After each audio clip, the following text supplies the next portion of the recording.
when we've been there. 10,000 years, bright shining as the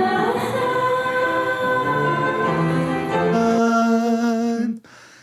And then I feel like the rest of them just came in and we kind of stopped. Yeah, I think Because that's all I remember. That's all I remember, but I do feel like that 15 seconds of a solo was enough to put me out for weeks beforehand. I feel like I was sick, Joe. I just remember feeling. I mean, listen, this was a different time. Yeah. American Idol was happening. Yeah. People were being talent scouted left and right. Always. And I think we were in fourth grade. We were given those 2 lines from Amazing Grace. Did we audition? We auditioned and we got the part.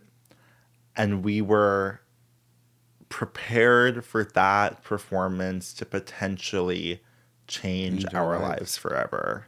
And forever. And I do think in a way it did. It almost made things worse. Well, yes, but I also think the fact that that was our first performance together in front of a large crowd, and I think that people saw us and said, maybe not now. Maybe not now, but soon.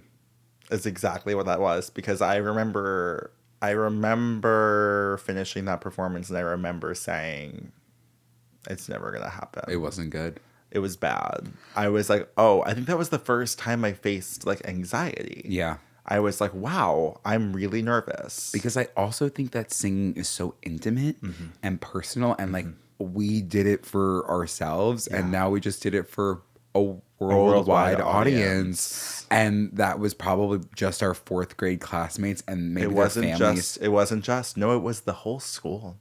Andrew, it was the whole school. And that's because I'll never forget the kindergartners were in the room. And the 5th graders were in the room. We were 4th grade faggots. We were fat 4th grade faggots. And there were 5th graders sitting right in the front row. The 5th graders are saying they're faggots. The kindergartners are saying they got boobies. And it's just like you're getting hit from both angles. Yeah.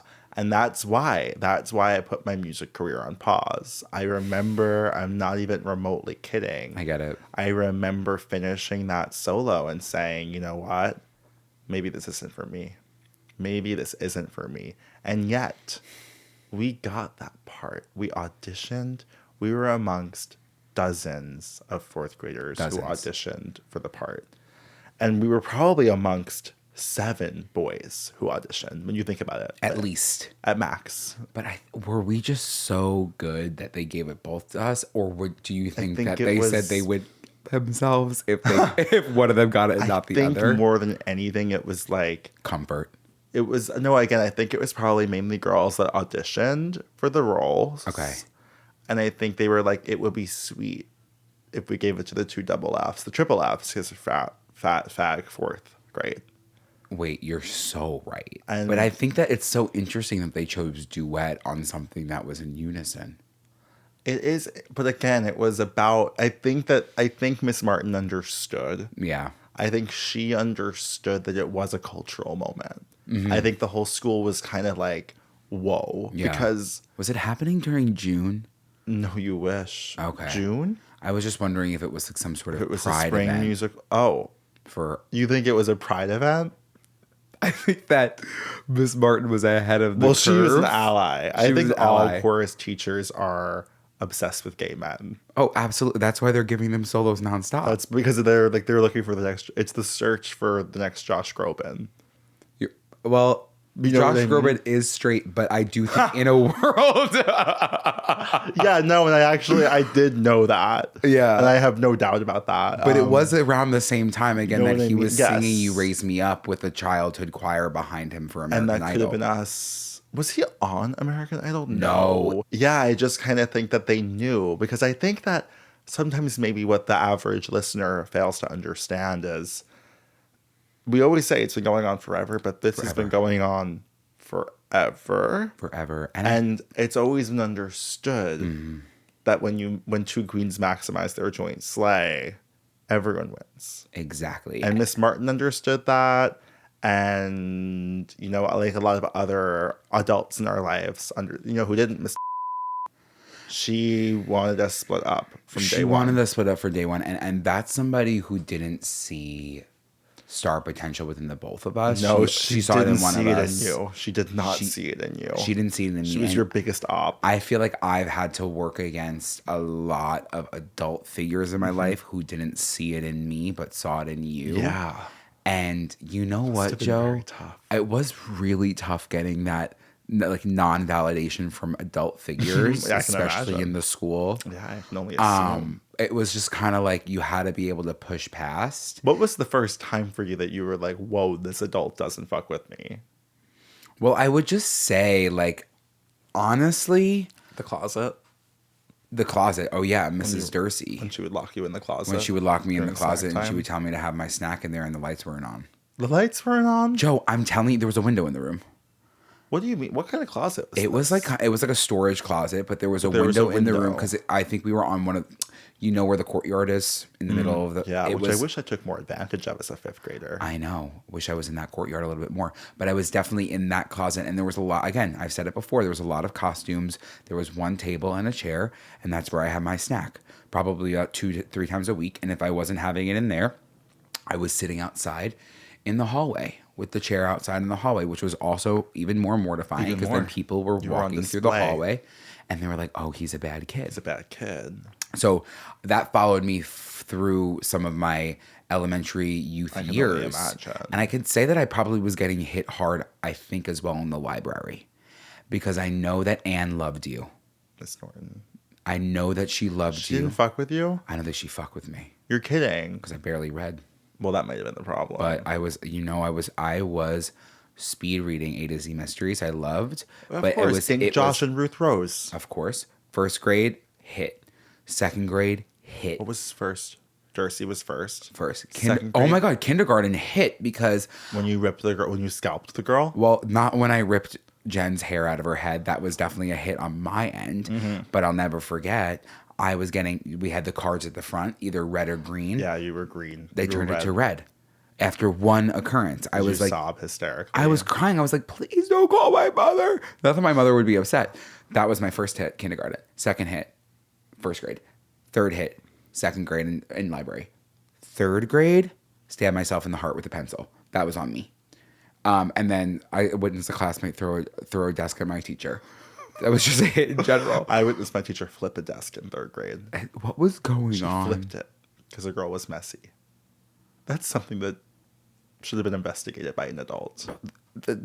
You know what? Strap down the desks in schools. Glue them to the floor. Glue 'em to the But that floor. would ruin one of my favorite experiences, which is when you would get to sit with people. Yeah. Because you remember, like, obviously a desk formation was always rows and rows and rows. But there were some teachers that were alternative. They had alternative lifestyles, and they would group you into the groups of fours. 4 and 5.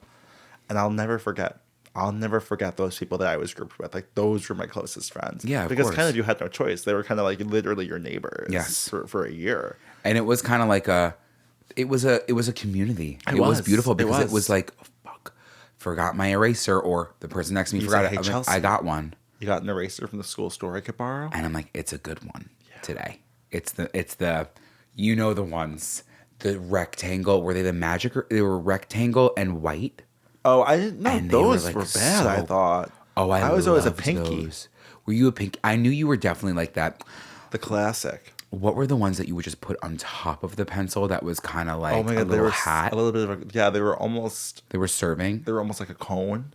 They were coney. Yes. Yeah. Those were good. But those were I would hate when I would put one of those on my pencil and I would go to erase and it would kind of circumcise itself. Yes. You know what I mean? And you would lose the tip. You would lose the it was tip, actually or you you were would slit. genuinely putting foreskin on the pencil. Yes, you were. And then it would just kind of Slit off. yeah. And that was always disappointing to me.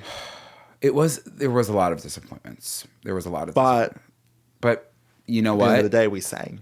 At the end of the day we sang, and it was power that I was We were brought. doing we sang before school. Sometimes we go for 0 period. 0 period. Too early for kids. I feel like too early to warm up these vocal cords.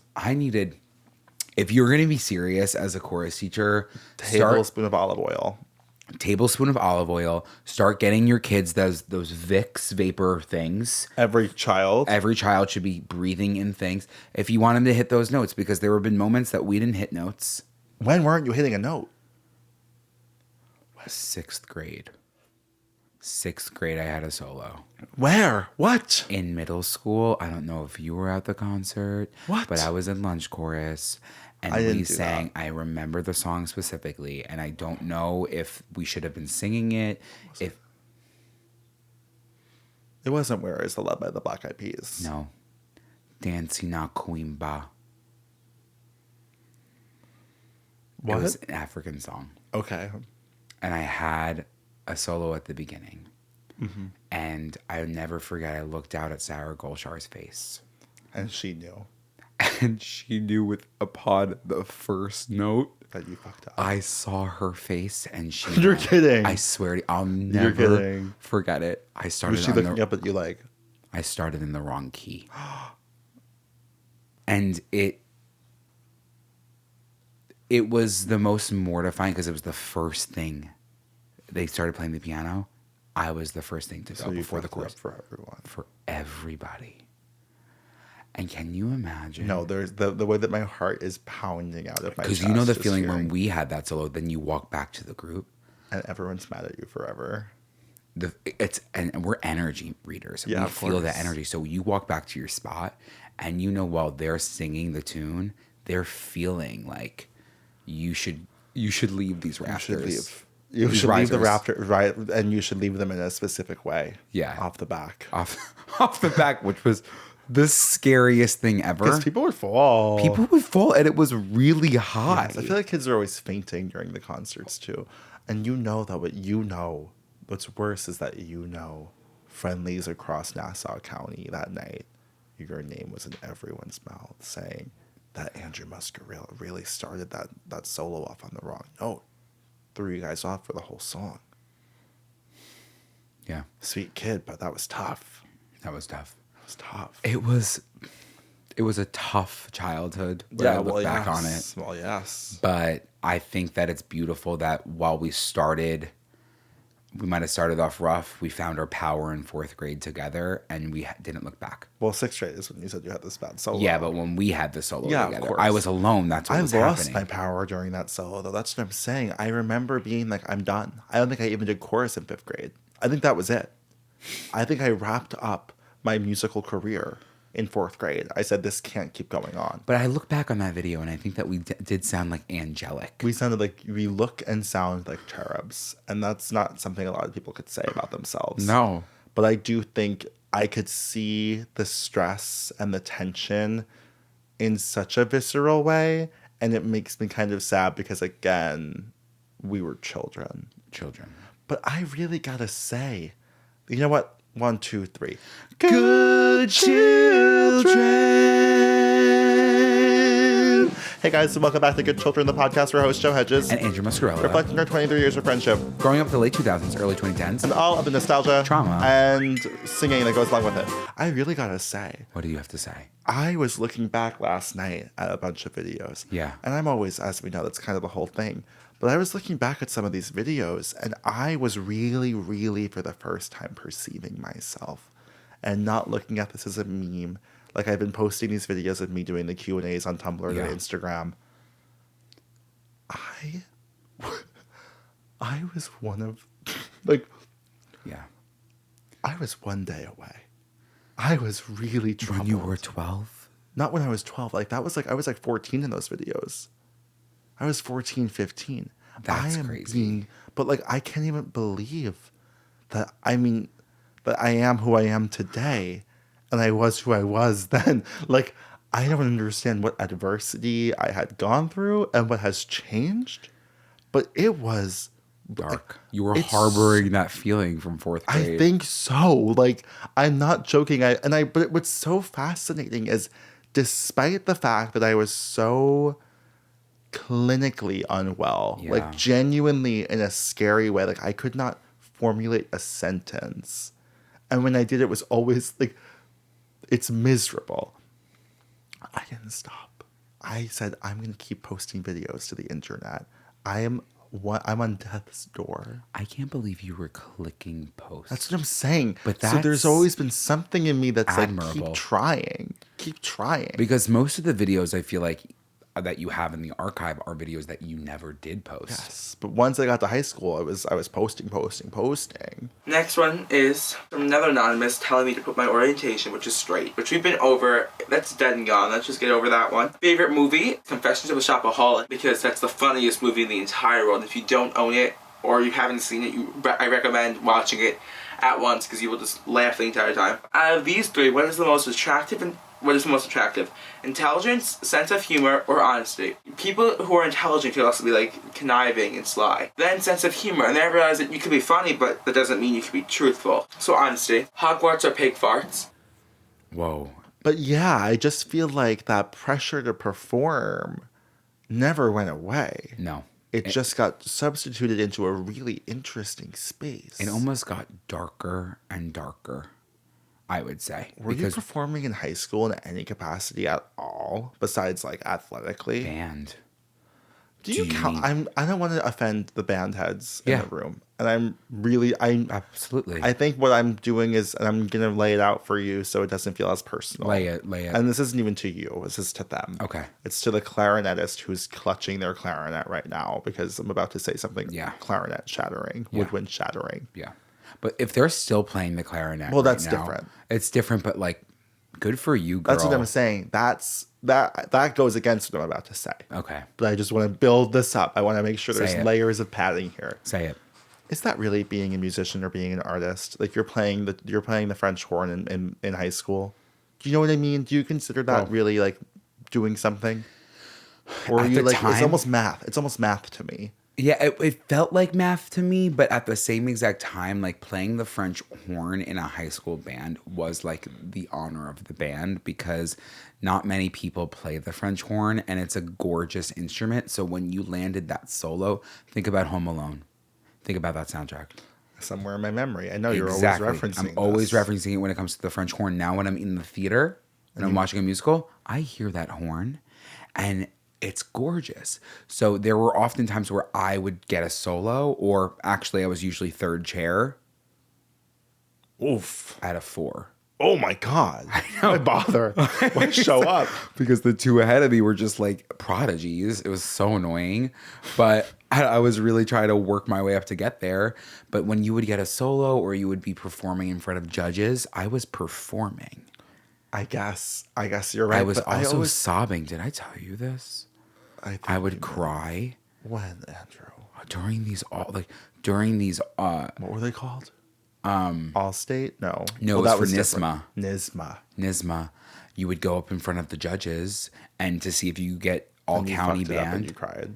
I would cry, sob in front of the judge.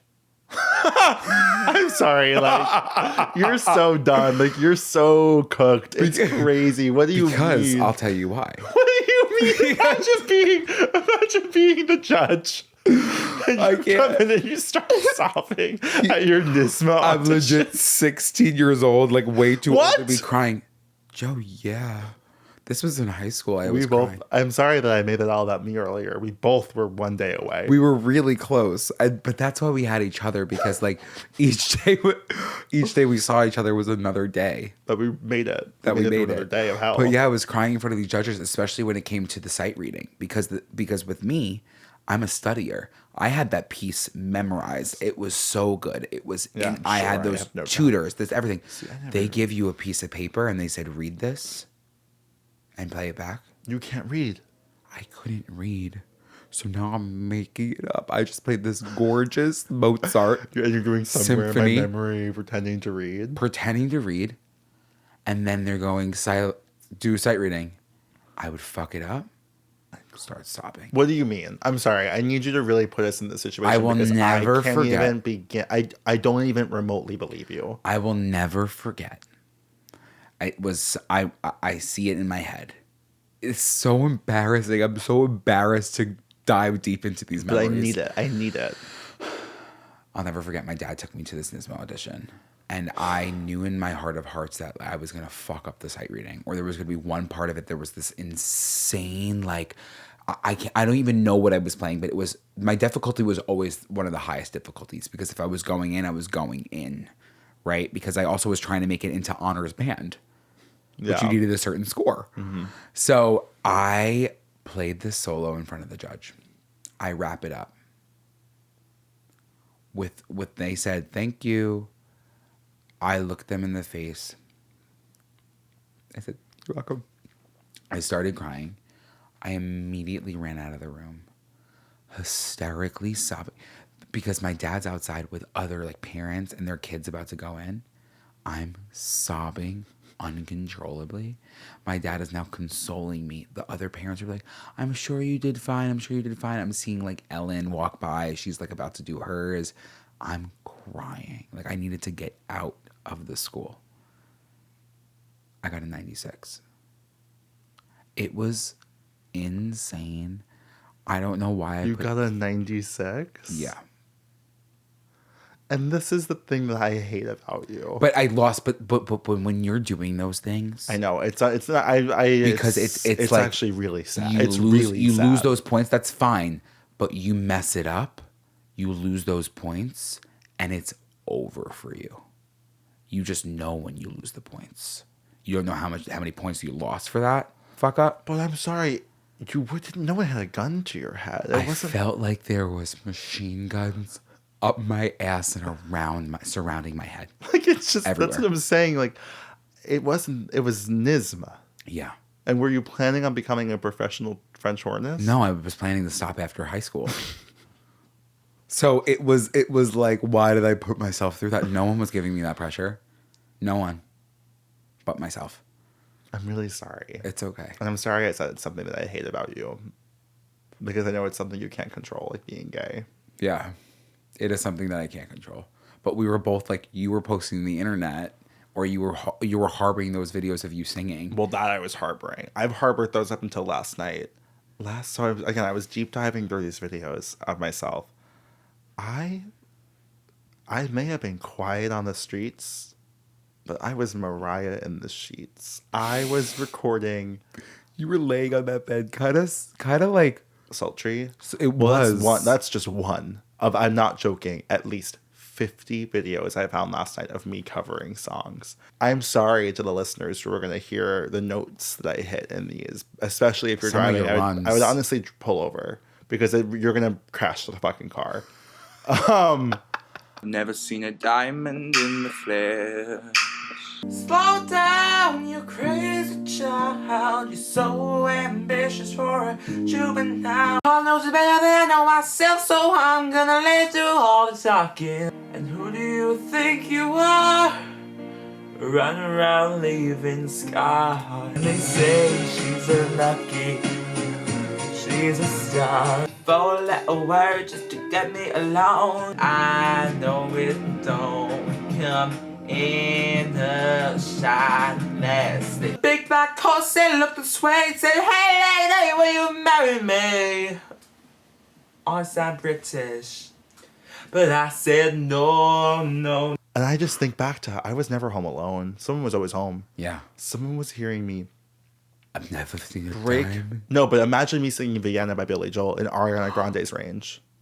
Because I wasn't singing it I was singing Vienna by Ariana Grande by Billy Joel. Where's the fire? What's the hurry about? You better cool it up before you burn it out. I was hitting notes that you've never, like that they're breaking sound decibels. Yeah. And starting, the first note would start at like, slow down. So imagine where it went. Imagine where that went. And I was doing this day after day after day. And I didn't pursue, and like, listen, it wasn't good, but this made me really sad. I was like, this is where my passion lied. Yeah. In high school was singing, and I wasn't even in chorus. No. I couldn't do chorus because my annual trip upstate back to where I grew up on the barn always landed on the same day as the chorus concert. Like, and Amanda learned that from when she went to that school. So I said no before I even But you know what? When you look back on that, it's kind of like, why would the teacher make you go to the concert if you just wanted the opportunity to sing? And all I wanted to do was sing. It makes me really, it really made me sad last night for the first time. Like, I've always had like a bit sympathy for the devil, which is myself as a child, but like as a teenager. But it was like really, I was like the two of us. I was Yeah. like, all we wanted to do was sing. sing, dance, and act. And we had zero outlet to do that. And there were so many kids around us that were pursuing all of those things. And had I given myself the chance, it's just shocking to me. It's shocking. And instead of allowing ourselves to do it, I built up resentment for people like Yes. Brendan Hopkins. Yeah, exactly. You know what I mean? Exactly. I feel like I burned bridges with people who I wanted to be, and it's very sad. It's sad because I saw them doing it. Meanwhile, I'm crying over a French horn in front of a judge who could care less. Right. And I had no other creative outlet. I'm taking business law, I was taking street law in high school, you know? street law. Street law. What does that mean? Exactly. The laws that happen on the streets. You're kidding. I swear to you.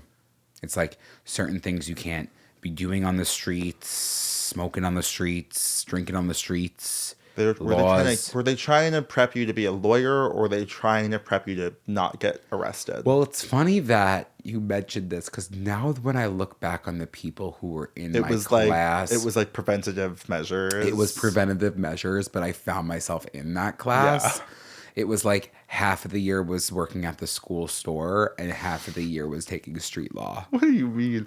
I'm sorry. I worked at the school That store. school provided the most fascinating electives I've ever heard. You were in AP food. Yeah, I AP was food. Cupcakes 101. Cupcakes 101. Lifeguarding. It's like, and I was doing I had 3 business classes my senior year, and one of them was just watching Shark Tank every single day. See, but that's you were educating yourself. And look at at me you, now. you're like Barbara Corcoran. Now I'm this generation's. Yeah. We have the same haircut. People say we're alike. They say we've got the same hair. You guys do speak very similarly. And that's because I've been watching her for years. Barbara, are you with us? We use the Ouija board. Yeah, it's really She's with us, but Will. She's not dead. I'm so sorry. She's a crazy girl. she is, and she can't be reined in like that. She would do really well on this podcast, and I'm not just saying it as a joke. I think she would really get along with us. And if our listeners were to say like, give us the green light to bring on Barbara, I really think that we could do it. I think that the whole episode we would just be pitching her concepts. The whole episode. And we'd say reject Absolutely. every single one. Would be our notes to her. Yeah. Come in and be ready to reject everything we say. But If on the something off keeps chance her- that she says, I'm willing to give you, I want $500,000. 30% stake in this company and I'll give you $500,000, we on spot would say yes. This is where we differ. I would I shut would off negotiate that down. 30. Yeah. She's getting 30% can't get- stake. So what are me and you right. left with? You're right. 35. You're so right. She only can take 15 max. Did I do the math right? Yeah, that's beautiful. She only can take 15%. Yeah. Because then Although, with her business acumen and her net worth and her network, maybe she deserves 30%. And maybe we just both take 35 each. It's like, that seems fair. But if that's the case, she's going for $1 million. Yeah, I agree about that. You know what I mean? I agree about that. Because we're going to have to say to her, like, we have a few things we need to get done first. 1, insurance. Yeah, first thing we say to her. First thing. 2, groceries. Mm-hmm. And 3, a trip. A trip. We just need a quick trip. Anywhere she wants to send us. But To bring it back. it was really sad that we Didn't dimmed our pursue our shine. dreams. No, but I think what's amazing is no one could dull our shimmer. You know what I mean? No agree. one can dull our shimmer. And like while each day was a new challenging battle, I think that I internalized it and brought stress upon my life in areas that stress wasn't needed. Put a lot of pressure on myself to be seen as a performer with the French horn. Can I let you know something really briefly? Absolutely. Can I interrupt for one brief Please. second? Lately, I've been seeing sparkles of light. I keep seeing your eyes wander as don't know. if though There's someone else in the room. is with us. It's Barbara. No, lately I've just been seeing a quick glint of light. I don't want to know. Don't tell me. Let me learn it on my own. Don't diagnose me. I kind of think, But I kind of am like, regardless of the diagnosis, it kind of sounds beautiful. it does. I feel like there are angels in the room. And if we keep looking at it that That way, when I that's lose my amazing. vision, it'll be fine. You're right. Do you have a retinal hole? Stop. I'm sorry. We got to get you to the doctor. I know. You're so blurry. Joe, you have a retinal hole. Stop. I'm sorry, but like you're saying you're seeing glimmers of Were you seeing glimmers when you had your holes? Joe, I could barely see shit, but it was blurry. That was the first sign. They were like, once your vision starts to get blurry, even if you have bad vision, once it starts getting blurry, that's how you know. Stop. I don't want to do this anymore. I want to talk about singing. Okay. Okay, we're going down a hole for sure. Stop. I'm sorry. Oh my God. It's all going to come back to me. Karma's a bitch. Everything you went through, I'm going to have to deal with. Yeah. You should have I'm known gonna better. get mono. If you got mono at mono 28, before. yeah. Mono, get those tonsils out. Want to be a My singer? tonsils are just fine. You're right. And I don't want to be a singer. I want to be a Artist. No, I do. I want to be an artist. Thank you. You're right. There's a difference. I want to be a singer. Yeah. You want to be an artist. And I get that. And I think that is where we go into the next part of this journey. First of all, that was 32 minutes. I just want to say there was not 1 second where we stopped speaking. No. The intro just had we had to just get it out of the way. I also think that like we were talking at almost a rapid rate, but so calmly. Yes, yeah. No, I've never in my life felt so in control. That was wild. That And was like really wild. in the olden days, stop recording, done with the episode. Yeah. Which was really nice. It was so nice. But that's what it felt like. It felt like one of the early episodes to me just now. So I really wanted to meet with you today because I think that while you've given a lot of yourself up for this podcast, you've given more than people could even imagine. Yeah, I've given information that I Couldn't wish be I could. waterboarded out of other people. Yeah, I Truly. wish I could have withheld on a lot of information I've given. Yeah, So I think my you can family never feels take the it same back. way. I'm sure. I'm Yeah. sure they're filled with regret. Yeah. Well, yeah. Yeah. With that being said, I think it's almost unimaginable and irresponsible that for the past 2 years of this podcast, like the past 104 episodes, we've never really, in a serious way, gotten into the fact that you were a part of an acapella group for most of your college experience. Correct. And I feel as if it was the defining moment of those years of your life. Yes, it was.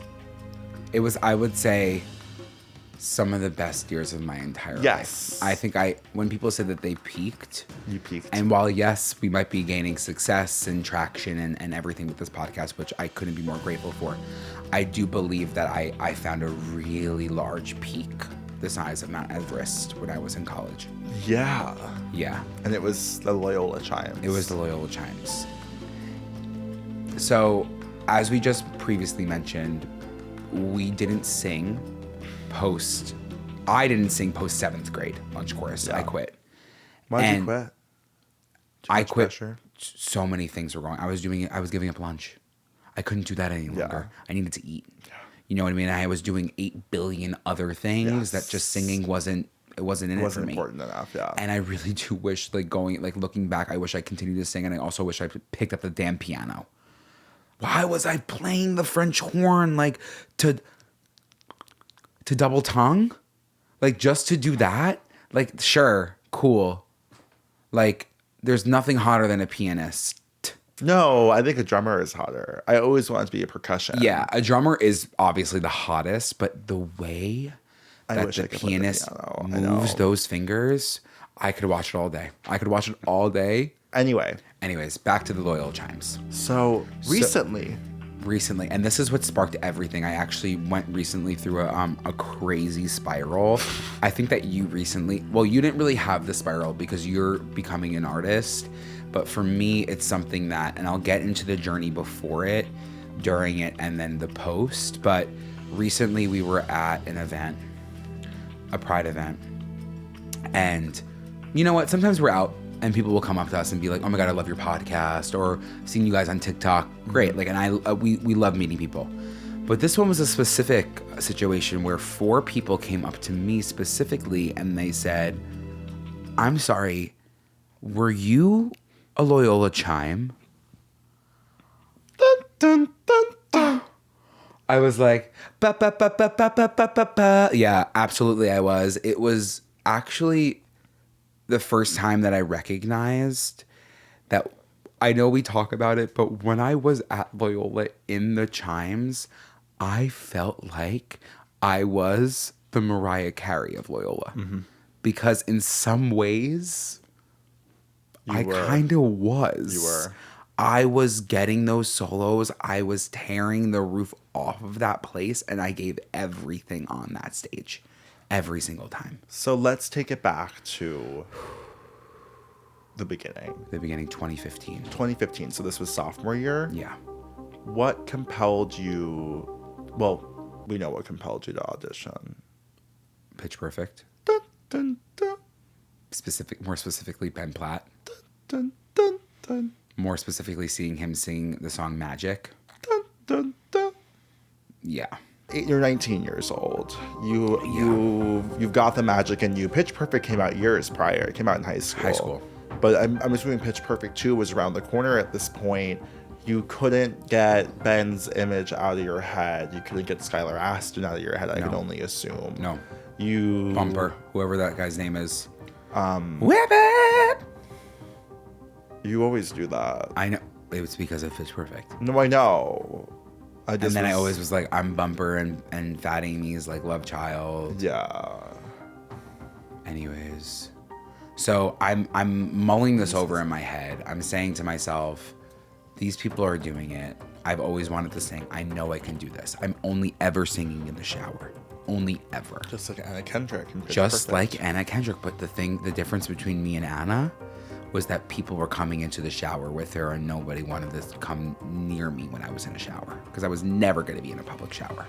Okay? And I didn't have my, what was her name? Brittany Snow. I didn't have my Brittany Snow. I didn't have it. There was never a public shower you didn't have a public shower? I never stepped foot in a public shower. In your life? Well, that's a lie. But at college, no. Okay. Because that's why I chose Loyola. I was going to say, I think one of the main reasons it didn't go away to college, she said they didn't want a public shower in public. Well, that's why I chose Loyola. They were like top 3 in the country for best dorms, and they always had private bathrooms. And I did my research. My mom would be the first person to ask on the tour, co-ed bathrooms? They'd say no. I would go there. And that's why I'd apply. So when it came to Loyola and the Chimes, I was an orientation leader, as we've discussed before. But there were some people in the orientation leaders that were a part of the Acapella group. Mm-hmm. And they were like, have you ever thought about auditioning? And I was like, well, yeah, but I play lacrosse, so like I just don't know how that would work. They were like, well, you can try it out at the beginning and see if that works. So I'll never forget being at the activities fair, just like Pitch Perfect, walking around, and there was a group of guys, and they were like, they were singing, and they were like, want to join the acapella group? And I was like, I don't know though, like whatever. And I think I was with Caroline or somebody. They were like, Andrew, like, you have to audition. I'm like, I don't know what I would sing. So it was between the Loyola Chimes or the Gray Sounds. And the Gray Sounds were the co-ed acapella group. I had no idea they even existed. Yeah, the Gray Sounds. I only know about the Bells. The Loyola Bells were the girls, the boys were the Chimes, and the co-ed group was the Gray Sounds. So I was like, okay, I got to choose one or the other because I can't audition for both. And something about being a part of an all-male group for me was like, I don't know, I kind of felt like that was my home. That was my family. Mm-hmm. So how many gay people were in that group? At the time, 1. Now? The current group? Or no, like, did they come out? Yeah. No. Okay. Mostly straight. Okay. Straight, but like... not narrow. Yes.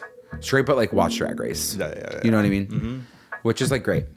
So at the time, I was sick to my stomach. I'll never forget. We had to wear the uniform, which was just khaki pants, a button-down shirt, and no shoes, and a tie. No shoes. You do this for your audition? You had to do it for your audition. because they had to be able to visualize you in the group.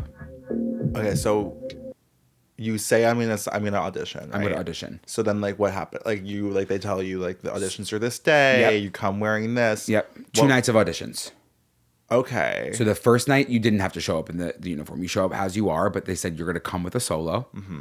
We're going to play notes on the piano. You're gonna have to sing it back because we're gonna match your pitch, and then and that's it. That's all you're gonna do. Okay. What's Tell us solo? about yourself. I know. I sang "God Bless the Broken Road" by the Rascal Flatts. The Rascal Flatts. The Rascal Flatts. And when I sing, since I'm not a trained singer, I've only ever learned from listening to other people sing. So I actually take on their entire persona. So I sounded like I was Rascal and I was flat. I think the last thing you were was flat. I agree. But they all sit in the room. They're all at their desks. You go in front. They go, tell us about yourself. What's your name? And they're like these guys that are like, they're like funny guys. They're like, yeah, tell us about you. Like, I'm sick to my stomach. You're I've like, never. Hi, I'm Andrew. I'm going to be singing God Bless the Broken Road by the Rascal Flatts. I, mind you, have never sang in front of people like this before. Like, I told my mother that I was going to be trying out for the acapella group, and she went, "Oh, that's so sweet. You have such a great personality. They can teach you how to sing." Nobody knew that I really sang like this, right? I was only ever singing in the shower. My family didn't know. Friends knew, you knew I sang, but I knew you could sing. Yes, but I don't think I ever sat you down. Even now, I wouldn't sing. Singing in front of you makes me sick. Sing for us, clown. Yeah, exactly. It felt like that. So I was very protective over this, but I decided to sing. I will never forget, though, when I opened this throat. One of the first times I opened the throat. Because at the time I was straight. Closed since. No, it hasn't. I sang God Bless the Broken Road. There was about, and I'm not being dramatic, 3 jaws agape. Like this. They go, you have no singing experience? You never sang before? I was like, no, I never sang before. They were like, okay, great. That was amazing. Played the pitch, sang it back. They were like, we'll be in touch. I left. I got an email being like, you got a call back. I was like, oh my God, I got a call back. So now the next day I needed to show up in the uniform. But this time they're going to teach you a part. Okay. And you're going to have to sing 2 different parts. You have to learn it that day, sing 2 different parts with a group of the other boys that are auditioning. So they taught me the baritone part and they taught me the tenor part. I was freaking out because they thought I had a high voice, but it was only because I was projecting. In the background vocals, I can't sing high. I'm more of a bass. So I had to learn these parts. They put me together with these 4 boys and we all had to sing dum dum dum whoa for the longest time. Oh, yeah. So we had to learn it. We had to do it. My first time ever singing with people like this. It was mortifying. And I did it. What happened next is they put us all in a room. They call us in one by one. They either congratulate you or they don't. And they brought me in. I was the last one in that room because they knew. They knew I was freaking out. So I was the last one in the room. They call me in. They were like, thank you so much for coming in today. It's just we don't know how to tell you this, whatever. They were really prolonging it. And then I got in. And I'll never forget that feeling. I felt like I won American Idol. I actually said that. I was like, I feel like I won American Idol because this is something that I've always wanted to do. And it just felt like I just, for the first time, fit in somewhere. Yeah. Which was really sweet. And what was to come after that was now the audition process for actually getting solos. And it was a lot more cutthroat than I thought it was actually going to be because everybody wanted the solo and you could only max out at 2.5 solos out of 8 songs. So obviously I went for the big dogs. What was to come after that, the hazing ritual? Yeah, well, the hazing ritual would be I was considered a goat. So I was called a goat. I don't think they call me by my name. I was called a goat. And let's just sit here for 1 second before we just ignore what you're saying. Yeah. This is an acapella group. Yeah. This is an acapella group of barefooted men in khaki pants and button-down shirts and ties Correct. at a private Jesuit college on Yes. the East Coast. Yes. They have decided that it's a fraternity. Yes. Correct. And in that, one, you put the pressure on yourself that you were sick about Sick. not getting this role. Mm-hmm. Sure, valid. We know how Nisma went. Now you're in, and now suddenly there's a hazing ritual. Yeah. I'm going to be honest. The Chimes on campus were like the celebrities of the campus. It was weird. It was weird looking back on it. We went to a small campus, no football team. The sports were like fine. Do you think everyone saw you that way? I think that if you were in the Chimes, people saw it that way. Everyone. Not everyone, but I think for the most part, like the day that tickets went on sale, there was lines down the block. Like people weren't getting tickets. People were standing there for hours. I'm not kidding. It was crazy. So People were standing there for hours. I'll never forget. I saw that. I think I have to have a video somewhere. It was like there was the ticket booth, and then it would go through the entire student center all the way down, sometimes out the door. Out the door. But it was only a 350 person cap room, but there was 2 nights, so it was like 700 tickets being sold. So anyways, the hazing ritual, I would buy them everything that they wanted. I needed to like, it was kind of very similar in a way to Boys State, because like I needed to like be in line, do what was expected for me, and like get out. For the acapella group. For the acapella group, Joe. And it only got worse at the beginning. What do you mean buy them everything you want? Everything they want. They'd be like, I want a coffee. Go get And me a you would coffee. pay for the coffee? Yeah, go get me a tea. I want a tea. But it was dependent on your section. So I was a part of the baritones. And they were a little bit more, it was a little bit tougher as being a part of the baritones. There's just this really interesting dichotomy of like what I'm trying to process here, because it's like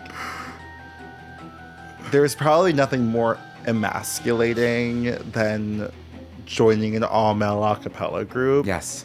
And yet it seems like there is this like vice grip onto what they believe masculinity should be. Yes. As you're entering this space. Yeah. And it's just an interesting cultural phenomenon. Like you would think you would enter this a cappella group and it would be like, hey girls, what are we Right. doing today? Let's sing. Boop, bop, beep, bop, boop. And instead they And chose to make it a toxic environment. It was like a masculine, like, no, we were having fun. They were having fun. But again, for the goats, you weren't having fun at the beginning. You needed to earn your place, was the thing. in the acapella group. In the acapella group. Okay, got it, yeah. So anyways, like auditioning for solos, I did eventually for that first show. I got 3 solos, and I was one of the One Direction, Drag Me Down. I sang the chorus. I sang Someone New by Hosier, and I was the finale, and I sang Man in the Mirror. Yeah. Did you have a question? I was gonna say, isn't it 2.5? So 2.5. I didn't max out that first time because I had basically half and 1, so I had 2. Okay. But still, as a new goat, that was a Yes. huge deal. Sorry, but we haven't gotten to the drinking. No, because that happens after the show. Okay.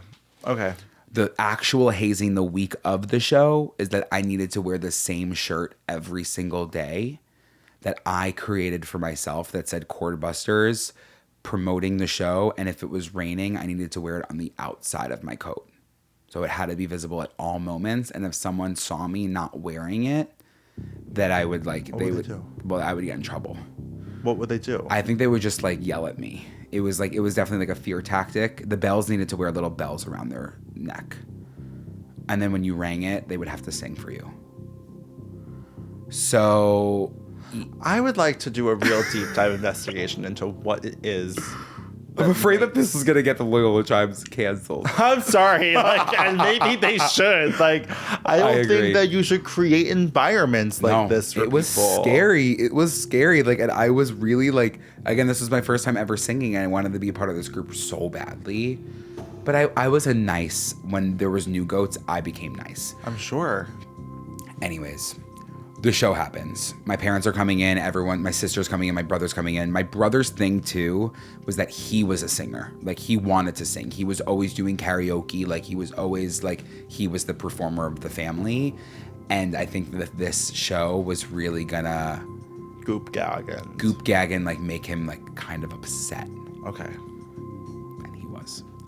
So anyways, I sing.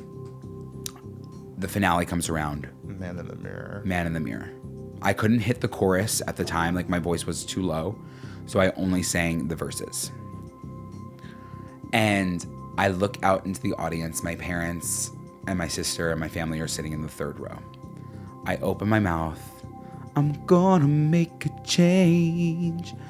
I look at my family. My sister and my mom are in hysterics. They're sobbing. They're sobbing the same way I was sobbing when I walked out of that Nismo room. Literally the same exact way. I finish, uproar. I go outside.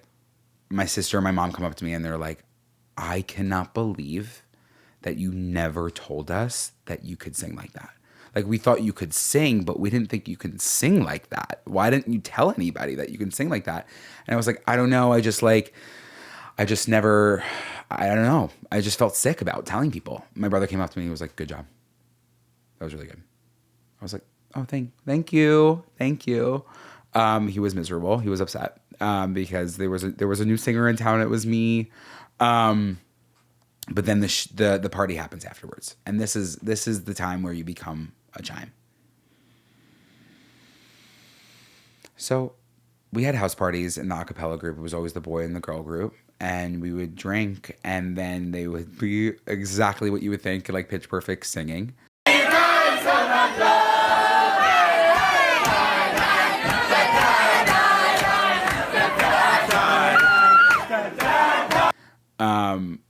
Dancing, whatever. But the ritual for the chimes were we would drink something called rumplemintz. I don't know if you know what rumplemintz are. Peppermint schnapps. I'm familiar because of you, yeah. Yeah.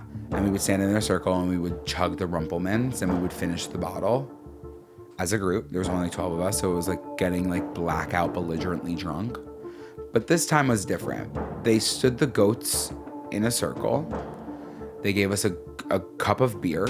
And at this time, Joe, shockingly, I was gluten-free. But I still drank the beer. That's how badly I wanted to be a part of this group. They gave us a cup of beer, and they said, all right, now take your shoes off.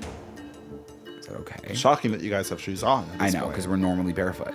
They said, turn to the person next to you, take your sock off, and hand your sock to that person next to you.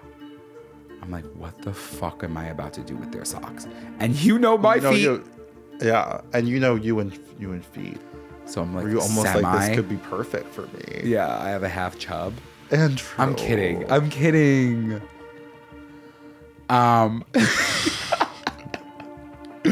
So they said, take their sock and now put that sock over the cup. And now chug the beer through the sock. If you had a thick sock on, it was winter. Some people were in cloth, like thick wool socks. You had to sip the beer. You had to get all of the beer done before you were good. And that was your final initiation into the chimes. I'm sorry. I'll never forget one person projectile vomited afterwards. Projectile vomited in the room. Throwing up. What? And again, this brings me back to I want to get into the psychology of this because what compels young Americans to believe this sort of treatment and behavior is 1, acceptable, 2, almost cool. Yeah. And 3 is like required to find community. Like you like it's the same as fraternities. It's like what compels us to believe like I need to be treated like absolute shit in order to be accepted. I don't know what it is. It's like the whole idea of earning your place. Right, but it's like it's kind of like why couldn't you just join in and then be like, okay guys, like you know, here are a few parameters. This is how we're going to like get you to the place that you need to be. Some learning things that you're going to need to, you know, take on. It's an throughout the way. acapella group. Yeah. No, it was more It's an than an acapella acapella group. At that point, it was more than an acapella group. It was a family. It was a family. We were shoeless. We were sockless. I was sipping drinks through their socks. I was doing anything that they told me to do just to earn a place on that stage. Just to do it. And everyone knew that we were going through it. Everybody on that campus, anybody that was friends with me, anybody that was friends with anybody in the Chimes, the Bells, everybody knew that that was what was going on down in that basement. Where was the basement? Somebody always had like a house. Okay.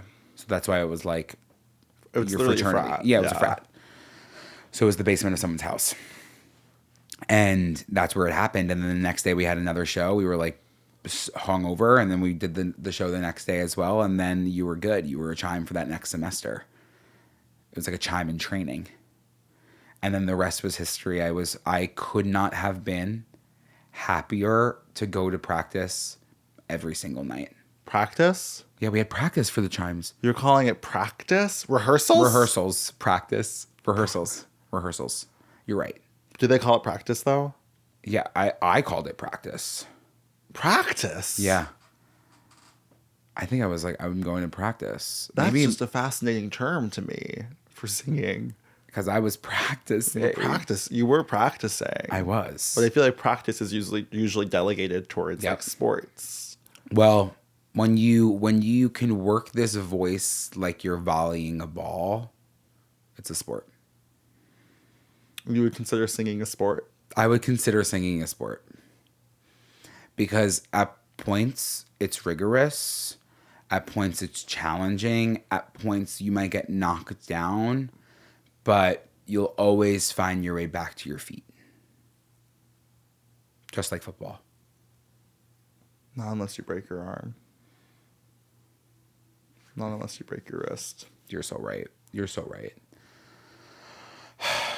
But there were so many things that I loved about the group as well. The pitching out the songs, coming in with 5 songs that you wanted on the set list that year, because everybody was always requesting the songs that they wanted to sing. What were your songs? That I was requesting. It was always like some hosier adjacent, son of a bitch. Like I suggested, My Heart Will Go On. Mm-hmm. Got it. Accidentally in Love. Mm-hmm. Got it. Yeah. So always some country. I at that point, I was like, if anyone's going to sing country in this group, it's going to be me. And I got it. I'm sure. Holy Florida Georgia line.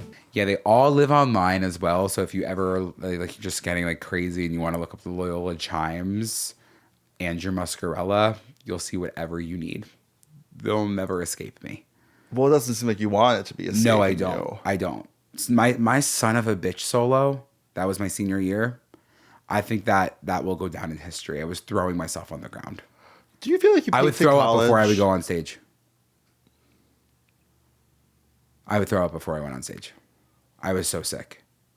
I was so anxious and ill, and that just hit me, and I would only eat saltines the day of the concert.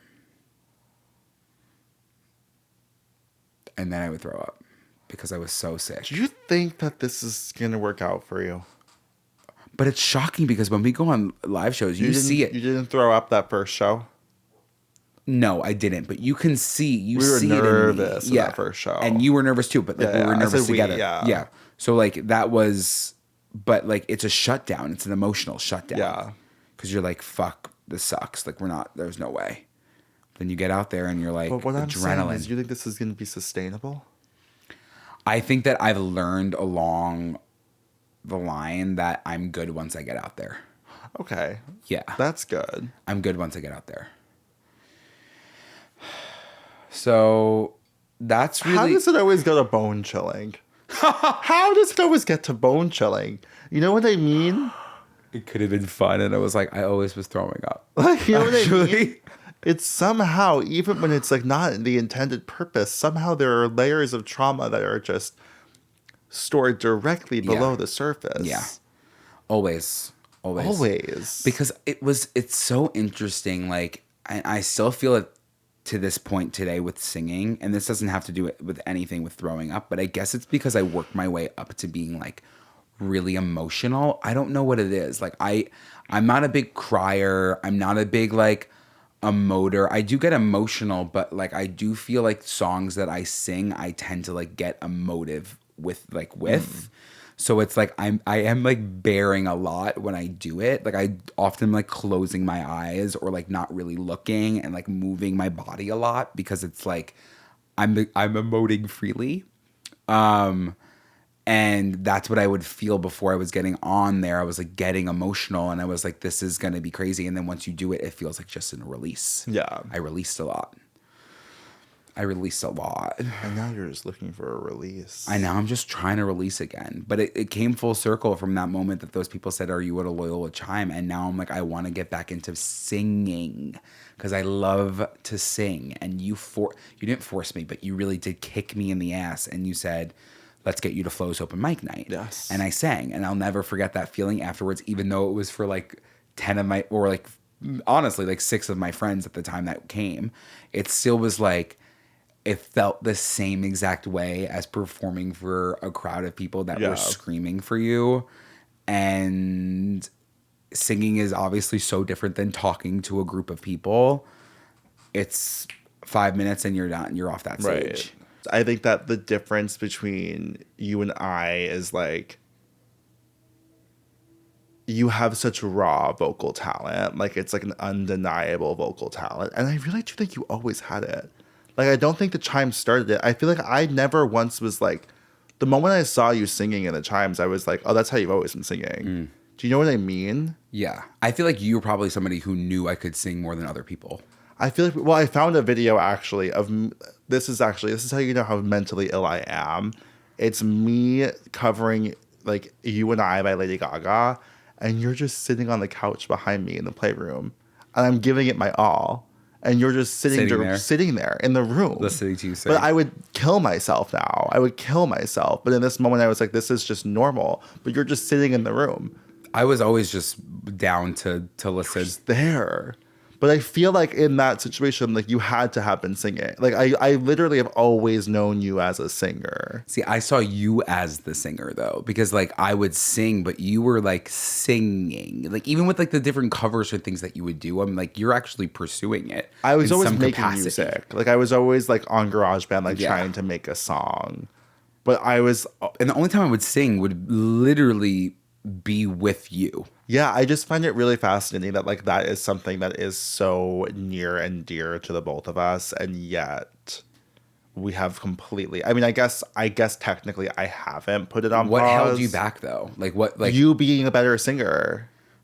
Do you know what I mean? Like I was always kind of. I don't. This is what I'm saying. But this that's is why the thing with singers. The timeline. Well, I understand that now. But the timeline doesn't add up for me because I remember in high school being like, well, you're a much better singer than me. Like, singing is not my forte. Like, in my head, you own singing. But I wasn't singing. I know, but I just knew that you owned singing. I don't know why. That's what I'm saying. You had to have been singing in some capacity in front of me. That's so crazy that like, but I know exactly what you mean when it comes to somebody else that's better, like that you think is better than you at something is like, they but that's own your it. thing. Yeah, exactly. Like you with anything like video editing, anything. I'm like, you own that. I own singing. You always owned singing to me. Because of my 7th grade That's what I'm saying. I don't know what it was, but you had to have been singing. I do remember the only thing that I did sing was like You Raise Me Up, but I don't think I ever sang that for you. That was the first time John Paul knew. I know your version of You Raise Me Up. Yes. But I don't know when I must have been singing for you. It probably was just like... I think all the time. I think we were singing constantly. We were singing constantly, but I never saw that like when we sing together... Even here on this podcast, I'm never like... Well, on the pod, it's singing. Different. Yeah, it's not really singing at all. Like, even when we did our live show, like we did our live show and we were singing, but we sang. We sounded good. Yes. I think Don't Rain on My Parade was amazing. That was when we really were like, okay, we'll actually sing. The ending of A Moment Like This. Yes. Was gorgeous. Bring the house down. Bring the house down. But yeah, I literally always was like singing is Andrew's thing, even when I guess you weren't singing at all. No, and like I would say I wasn't singing majority of high school, and that's when you were. I was But you singing weren't them in putting it out there. No, I mean I'd put everything else out there, but I did one time. This is now too late in the episode to even have this conversation. But I remember I actually just found the video of me doing like 5 different songs, and this is so I can trace the moments where I stopped doing it. I had a video that was like just for Tumblr of me singing, and I forgot to like make it private, like so that only the people with links could view it, and found it, and she was talking about it on the bus. And I heard her whisper. I like lowered my earbuds so I could hear her, pretending I was listening to music on the bus. And I heard her like telling, like making fun of me on the bus, and then I was like, "Well, this is it." Oh, so all it takes is one. It does really all it take is one person to say that it's bad. Because you can have a million people say that it's great. Yeah. But you're like, oh, one person actually thinks this is embarrassing. But imagine never said anything. No, imagine. Well, listen. The video. I'm just a holy fool, a baby. It's so rude, cause I'm still in love with you, just baby. I'm just a holy fool, and baby, it's so rude, cause I'm still in love with you, just baby. Thank God she said something. But it goes to show you though. Andrew, it was like Nicole 337 levels. Stop. I'm not joking. Like that was the vibe of the covers. Like You were also loving her at that time too. yes, but like I was like that was like the like I think I could have gone viral for the wrong reasons. I think I could have gone viral for the wrong reasons. Yeah. And Mr. Bluebird on my shoulder. Like that Lord cover is crazy. Call me Queen Bee, and I'll be let me live that fantasy. It's crazy. But and on the other side, yes, I think you did protect yourself maybe in that situation to like, if you kept putting yourself out there and you experienced hate, maybe you would have literally stopped forever and never gotten to the point that you got to right now. But I also think at the same exact time, it builds the confidence within people when you keep doing it, obviously, and posting those videos. Like Nicole 337, right? She was putting it out there. She also knew, but she was confident. She was confident. And people hated her for that. People made fun of her for that. But it's like literally just a confident queen. And you're also somebody who's like, you do take into consideration, maybe not as much anymore but what other people might think or what they're thinking, especially as you're growing up. So like you would have adjusted to the curve. I don't know. That's what I'm saying. I always thought I was a very self-aware person. You don't know why, but you're dying to try. You wanna kiss the girl. And upon watching these videos, I was like, I thought I was incredible. And it is screaming at the top of my lungs, doing an Amy Winehouse impression. But the Lord one, though, the Lord one is so crazy. The thing about the Lord one, though, is like, I've never seen a diamond in the flesh. I think that's where we're very similar, but like you take I was taking on their voice. their tone and their, what's the one with the I? Intonation. Yeah. You were doing a lot of play. I was doing, yes. And now I still kind of sing like Lord, but I think that it's less so an impression and more like using the same parts of my throat. Yeah. But you were also a feeler. Like I was watching that video and I was watching your face. No, I did, because you would like look away and you would always do like that head sway. And I'm not proud of my address. It's genuinely embarrassing to sing. I think it's the most embarrassing that you could possibly do. Like, yeah, it is what else is more embarrassing than like earnestly standing in front of a microphone and singing? Yeah. Like, this is easy. This is the least embarrassing thing in the world. Why this is the least embarrassing thing in the world also is like there's two of us where we do get deep and we get real, but we also are like funny, right? So it's like it's something to laugh at when you sing, and that's why I'm like, I haven't gotten back to the music. You haven't released your music yet. When you do that, the feeling is gonna be like a pit in your stomach. There's nothing to mask it. Yeah, there's nothing to mask it. It's vulnerability. It is the peak vulnerability. It's actually like you have to release so much shame to be able to put it out there, because that's why the day that I posted, listen. it was like I was spiraling because I was like, now it's not even that you see me, you hear me, you like see me feeling. You're and also like admitting you want this thing. I want this thing. And some people are like, okay. Yeah. But there's always going to be the people that are going to say, okay. Of course. Especially when it comes to singing. Sort of what we're learning with like content creation or anything that you do. It's like, it's going to feel forced if you don't like to do it. But when you like to do it, it's not going to feel like work. Yeah. It's going to be exciting. It's going to be fun. It's going to be fun. And it should be fun. It should be fun. And if you have to chug a beer through a dirty sock to get to that point, sometimes you have to. Sometimes you have to.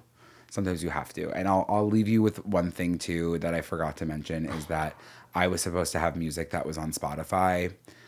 My junior year of college, I was supposed to have music that was on Spotify. What happened? I recorded, Multiple I think songs? 2.5 of my songs were going to be on YouTube. I mean, Original on Spotify. music? No. Covers. We went to the studio for weeks. I remember this. We had it all done. We were going to release 7 songs. Was it a quartet? No, it was the whole acapella group. Oh, okay. Everybody was in that studio singing at different times, whatever. So it was going to be released. We didn't hear from the guy for a really long time. We were like, okay, what's going on there? They got busted for drugs. What do you mean? Joe, the police raided the studio. They got busted for drugs and shut down the studio, and they went to jail. I'm not even kidding. This is why we need to decriminalize drugs in this country. Completely agree. They were nice guys, and I was really upset that like we went into that studio and now we just lost those files. They just never will exist. They were supposed to be on Spotify. Everything. I could have been able to listen to it. Imagine you're recording all this music, you're putting in all of that work, and then it just disappears and forever. It just disappeared forever. You never got to hear that version. Just never. Get locked up. They would like play like it back, and you would hear it, and you'd be like, "Whoa, yeah, this is gonna be really good. I can't wait to show people." No, never again.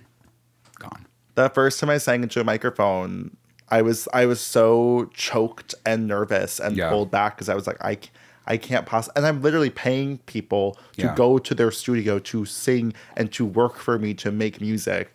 And I'm like, I can't let them see me sing. No, it's so. I'm like, what do you mean? What are we dealing with? What are we dealing with? Well, it comes back to that 4th grade concert. It does. It all comes back to that 4th grade concert. Wow. Can you guys believe that you're going to see us in our music eras? It's really happening. Joe's is happening very, very soon in a serious, serious way. So. Debut single, Hungry. Hungry by the Hungarian. Hungry by Royal Wars. Yeah, he's not. By Royal Wars. Crazy. And I know you only call when you're haunted, when you're full of unbitterness, hungry for loving. Can someone let me know, like, what do I do about my Instagram account? Like, if I release music under a different name, like, where does that bode for me? I'm really stressed about this. This is like just a sincere concern I have. Sorry, I forgot to turn the AC on when we started these, and it's like been getting hotter and hotter and hotter. I can't imagine what like the gloss on my face and the drip of my tit. All right. Well, thank you guys so much for tuning into this episode. Don't forget to do your homework. Like, comment, subscribe, rate, review. Those reviews are going up, but I do remember us saying something about 13,000 reviews about 2 years ago. 2 years ago. No, like 2 months ago. We're almost at 8K 5-star reviews. Wow. On Spotify? On Spotify, That's which wonderful. is unbelievable. Yeah. I checked this morning. So listen, don't forget to throw us a 5-star review, even if it's with your friends. I saw like some people are watching with groups of people, you know, on YouTube, which is amazing. Write that comment and then pull out your Spotify. Yeah. And then, spread the good word. And you know where to find us across all social media platforms at Good Children Pod. I'm on Instagram at Andrew Muscarella. We're posting. And I'm on TikTok at Andrew_Muskie. I'm on Instagram for the current moment at Joe Hegyes and on TikTok at Be Quiet Joe. And we have a Patreon. It's $7 a month. You wouldn't even believe. And we put out little things like we have a good amount of people on our close friend story, and we put some fun things there too. We can only put as many people as we possibly can before Instagram keeps flagging us as spam. But we're working our way towards filling that close friend story up. Yeah. I'm asking him to change his ways, and no message gonna be any clearer. If you wanna make the world a better place, then you look at yourself and then make that change. Believe victims. You have to say it. I'm sorry. Believe victims. Believe victims. That threw me for a loop. Because Sorry, like, I just, actually, as we were singing it, I was at like, believe first I was like, victims. huh? But you're so right. Believe victims. victims. I didn't believe myself in that moment. I didn't believe. I'm talking about the victims of Michael Jackson. I wasn't calling you a victim. Holy shit.